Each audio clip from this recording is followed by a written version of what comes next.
ternyata ada rahasia. Kenapa Allah sembunyikan? Kenapa Allah buat ambigu Lailatul Qadar?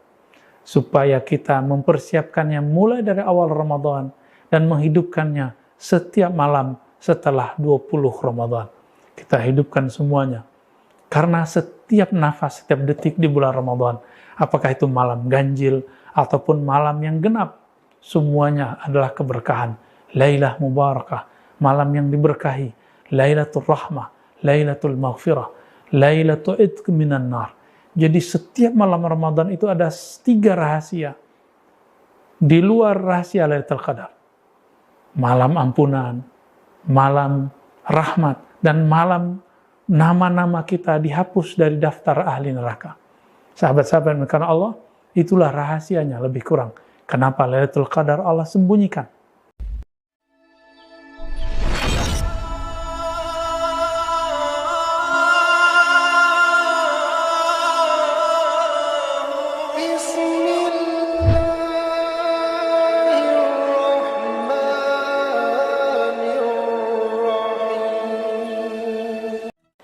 Bismillahirrahmanirrahim. Alhamdulillahirabbil alamin wassalatu wassalamu ala sayyidil awwalin wal akhirin sayyidina Muhammad wa ala alihi wa ashabihi wa li baitihi wa dzurriyyatihi ajma'in wa ba'd. Sahabat-sahabat yang dimuliakan Allah, Lailatul Qadar berarti lail, malam, qadar berarti malam yang sempit. Bisa juga berarti Lailatul Qadar berarti Lailatul Karam, malam yang mulia. Lailatul Qadar juga berarti malam yang disempitkan waktunya, seperti yang dikatakan tadi, wa man qudira alaihi rizquhu, kata qudira diartikan siapa yang disempitkan, siapa yang tidak yang waktunya sangat mepet sekali, ya. Lebih kurang itu beberapa makna dari Lailatul Qadar. Begitu juga ulama kita mengartikan malam yang telah ditentukan, ya pasti malam Lailatul Qadar juga sudah ditentukan. Malam yang sudah dikadarkan. Kadar sudah jadi bahasa kita di Indonesia, di Malaysia, di Singapura, bahasa Melayu, kita menyebut kadar itu ukuran, ketentuan. Maka gabungan dari makna ini semua dapat kita artikan Lailatul Qadar adalah malam yang kemuliaannya sangat sempit, sangat tidak seluas waktu-waktu yang biasa, dan masalahnya malamnya sudah ditentukan. Dalam hadis Imam Bukhari tentang Fadlu Lailatul Qadar disebutkan bahwa yang dapat mengakses kapan Lailatul Qadar itu terjadi itu tidak hanya sosok Nabi, tapi juga pewaris-pewaris beliau di kalangan sahabat-sahabat mulia. Disebutkan dalam hadis tersebut, anna rijalan min ashabi Rasulillah sallallahu alaihi wasallam, bahwa ada sekelompok laki-laki yang spesial. Rijal disebut min ashabin Nabi, maka kita sebut orang-orang spesial. Uru Lailatul Qadar, diperlihatkan, diberikan visi baik melalui mimpi ataupun firasat ataupun melalui ilham-ilham di kalbunya mengenai Lailatul Qadar itu fi sab'il awakhir, pada 7 hari terakhir. Lalu Nabi SAW membenarkan, dan Nabi mengatakan, yang kalian lihat itu, yang kalian temui itu sama dengan yang aku temui, ya. Maka di hadis lain Nabi SAW mengatakan iltamisuha fi sab'il awakhir atau fil ashril awakhir, carilah, kejarlah, burulah Lailatul Qadar itu pada 10 hari terakhir atau 7 hari terakhir. Apa yang mau kita ekspos dari hadis ini yang jarang diekspos oleh banyak orang, teman-teman yang dimuliakan Allah?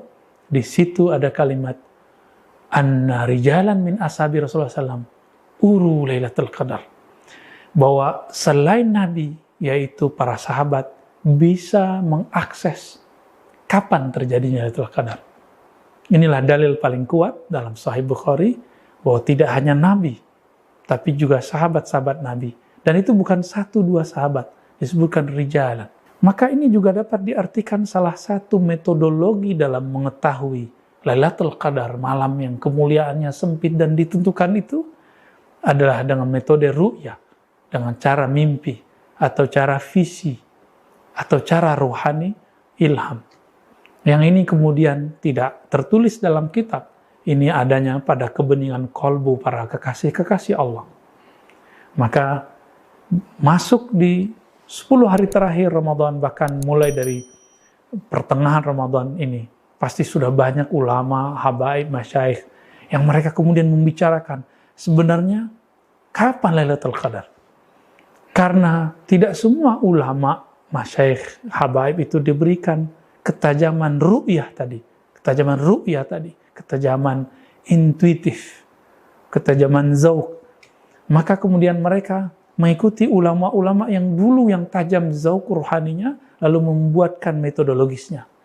Muncullah misalnya Imam Ghazali, mempunyai Hisab Ghazali, Imam Ibn Arabi, Imam Al-Buni, Imam Syazili, Imam Syekh Abdul Qadir Jilani. Kemudian ini dikumpulkan dalam I'anatul Talibin, misalnya ada juga karya Bakri Syata. Semuanya menyebutkan angka-angka, rumusan-rumusan. Jika Ramadan jatuh di hari A, maka Lailatul Qadar pada hari B. Misalnya seperti itu. Tapi teman-teman, karena itu hisab, itu hitungan, maka bisa jadi ada kesalahan. Walaupun mungkin kesalahannya cuma sehari 2 hari, tapi Lailatul Qadar salah 1 jam pun tidak ketemu, apalagi sehari 2 hari. Oleh karena itu, meskipun kita menghargai apa yang mereka wariskan, al-muhafazah ala al-qadim al-aslah, al-qadim as-salih, menjaga, melestarikan yang lalu, masa lalu, waris-waris ulama kita yang lalu, yang bagus. Tetapi kita kemudian memunculkan yang lebih aslah. Itu kita jaga, kita hargai. Namun penentuan secara ru'yah, secara ruhani, intuitif ini lebih valid. Karena dia intuitif, bahasanya tentu sangat ambigu. Ternyata ada rahasia. Kenapa Allah sembunyikan? Kenapa Allah buat ambigu Lailatul Qadar? Supaya kita mempersiapkannya mulai dari awal Ramadan dan menghidupkannya setiap malam setelah 20 Ramadan. Kita hidupkan semuanya. Karena setiap nafas, setiap detik di bulan Ramadan, apakah itu malam ganjil ataupun malam yang genap, semuanya adalah keberkahan. Lailah mubarakah, malam yang diberkahi. Lailatul rahmah, Lailatul maghfirah, Lailatul itq minan nar. Jadi setiap malam Ramadan itu ada 3 rahasia. Di luar rahasia Lailatul Qadar. Malam ampunan, malam rahmat, dan malam nama-nama kita dihapus dari daftar ahli neraka. Sahabat-sahabat karena Allah, itulah rahasianya lebih kurang. Kenapa Lailatul Qadar Allah sembunyikan?